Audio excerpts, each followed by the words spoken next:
राष्ट्रवादी आमदार अपात्रता याचिकेवरील सुनावणीचं वेळापत्रक तयार। 20-21 जानेवारीला अजित पवार गटाची तर 22-23 जानेवारीला शरद पवार गटाची उलट तपासणी।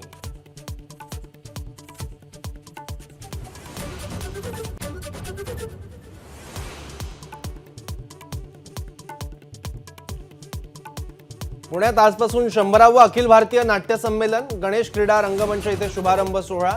मान्यवरांमध्ये शरद पवार आणि अजित पवार यांची नावं।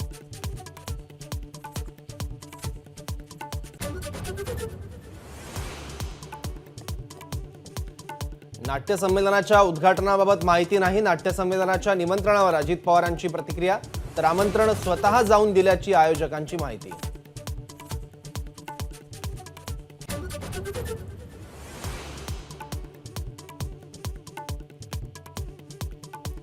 मुंबईत 20 जानेवारीला मराठा आणि ओबीसी समाजाचं आंदोलन। आझाद मैदानाच्या दोन्ही समाजाची मागणी। समन्वयकांचं मुंबई पोलिसांना पत्र।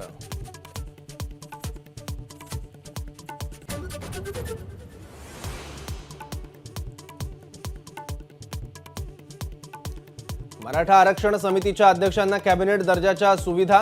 अध्यक्षांना 4.5 लाख आणि सदस्यांना 4 लाखांचं मासिक मानधन।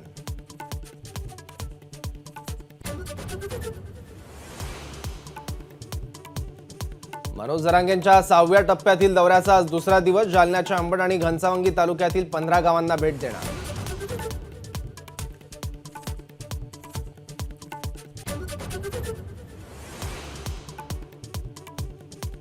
रायगडच्या माणगावात आज शासन आपल्या दारी कार्यक्रम। मुख्यमंत्र्यांसह दोन्ही उपमुख्यमंत्री हजर राहणार।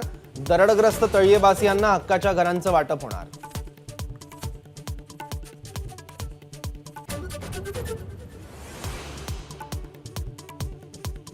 अयोध्येतील राम मंदिराच्या प्रवेशद्वारावर हत्ती, सिंह, हनुमान आणि गरुडाच्या मूर्ती बसवल्या। राजस्थानातील गुलाबी सँडस्टोननं बनवल्या मूर्ती।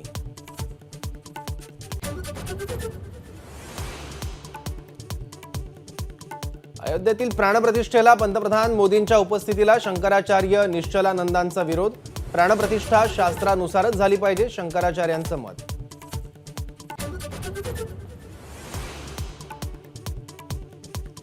अब्जाधीशांच्या क्रमवारीत गौतम अदानींनी मुकेश अंबानींना मागे टाकलं। जगातील अब्जाधीशांच्या क्रमवारीत अदानी 12व्या स्थानावर।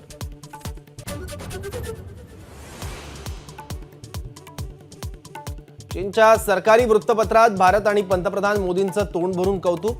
मोदींच्या नेतृत्वात भारताच्या परराष्ट्र धोरणात मोठे बदल झाल्याचं निरीक्षण।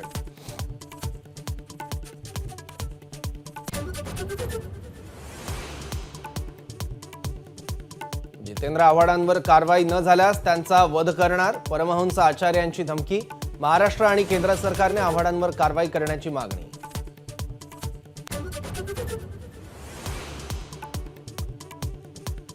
मलंगगडबाबत मुख्यमंत्री शिंदेंच्या वक्तव्यावर असदुद्दीन ओवैसींची टीका। मुख्यमंत्र्यांना अशी भाषा शोभत नाही, ओवैसींचा हल्ला।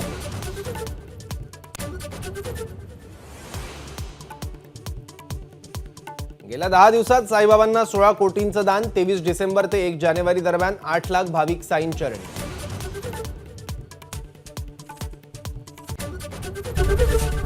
एबीपी माझा, उघडा डोळे बघा नीट।